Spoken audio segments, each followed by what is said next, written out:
Sir Darwin, salamat po sa pag-welcome nyo sa aming grupo, ang Philippine Team Atobi. Okay. Okay po, Wala ka ang naman po. complete name po ninyo is Mr. Darwin Dano. Tama po yun, Darwin Dano. Ilang taon na po kayo? 29 years old. 29 and you're married? No, single. You're single. But, may baby. May baby, okay. So, nandito po tayo mga kaibigan sa Arriba Gardens. Saan po nang galing ang salitang Arriba Gardens at sino po ang pwede natin sabihin nagmamanage nito or may-ari? Okay, actually, Arriba, parang nakita lang, actually nakita lang namin doon sa, tumitingin lang din kami sa mga Googles, walang pwede po namin ipangalan. So, I think we come up with the Arriba Gardens kasi before po kasi ito, hindi naman farm. Parang vegetable gardens, so hindi pa po kami nag-start. Way back 2008. So, it's all, siguro po mga papaya, pitsay, so doon po kami nag-start. So, anong taon po nagsimula ang Arriba Gardens na nag-operate? Arriba Garden start 2010. On that time kasi puro mga rabbits po yung aming alaga.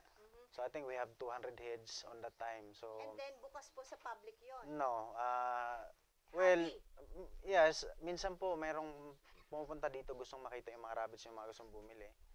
But hindi po namin in-arrange na talagang bukas po sa public. Yeah. Paano po napunta sa ganitong sistema yung inyong naisip na hindi na po rabbit? Okay. Bakit po kayo bumitaw sa rabbit?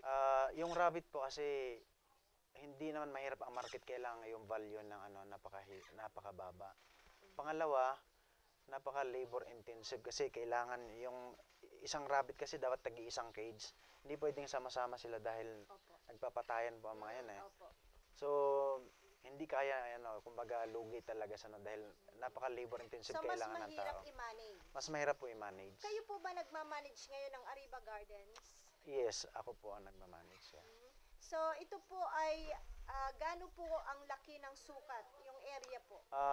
Yung kabuuang sukat po natin 1,000 square meter, 1,050 to be siguro precise square meter. So, ito po ay naglalaman ng mga peacocks. Aside from peacocks, ano pa po? Okay, we have peacocks, we have pheasant, crested duck, Indian runner ducks. We also have turkey pero kakaunti lang, and guinea fowl. Ito po ba yung mga imported?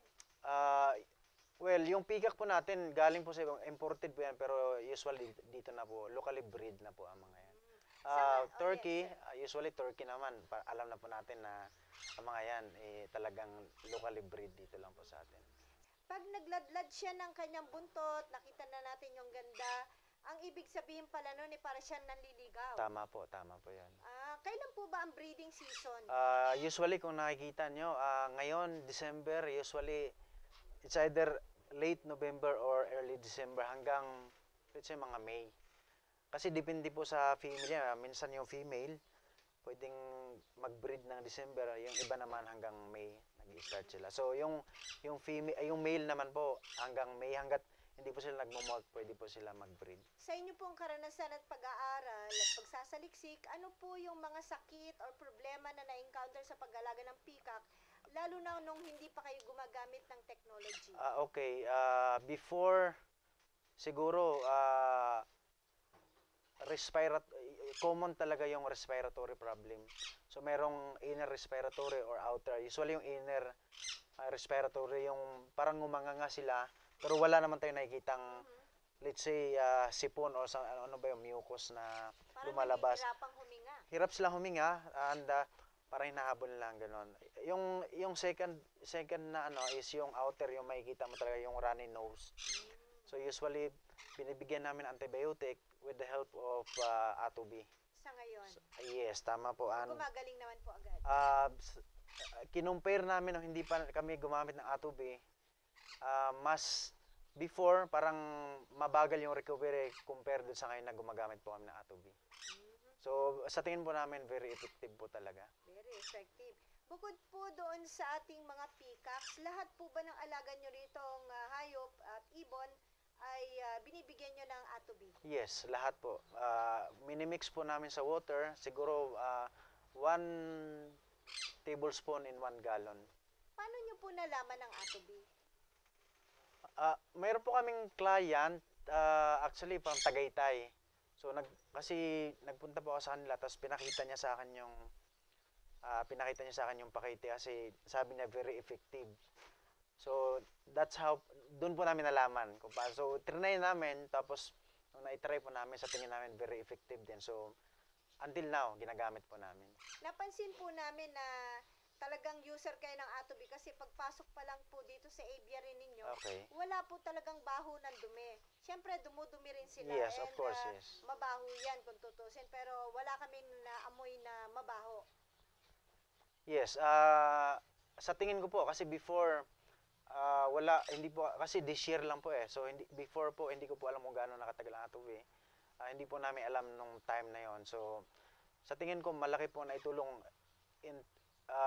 in terms of smell para mabawasan po yung ano niya, amoy. Okay? Pag gusto niyo po mag-alaga ng peacock, actually unang-una po napakaganda ng peacock. Nakita naman po natin. Pangalawa, yung cost of maintenance niya napakababa dahil pwede po natin pakainin lamang ng sari-saring gulay. Let's say papaya, banana, chop na malunggay, kamote o kahit ano pang klaseng gulay na pwede po natin i-chop sa mga bahay. And sa tingin ko hindi mahirap alagaan dahil hindi naman sila compare po sa ibang birds, very hardy po ang peacock.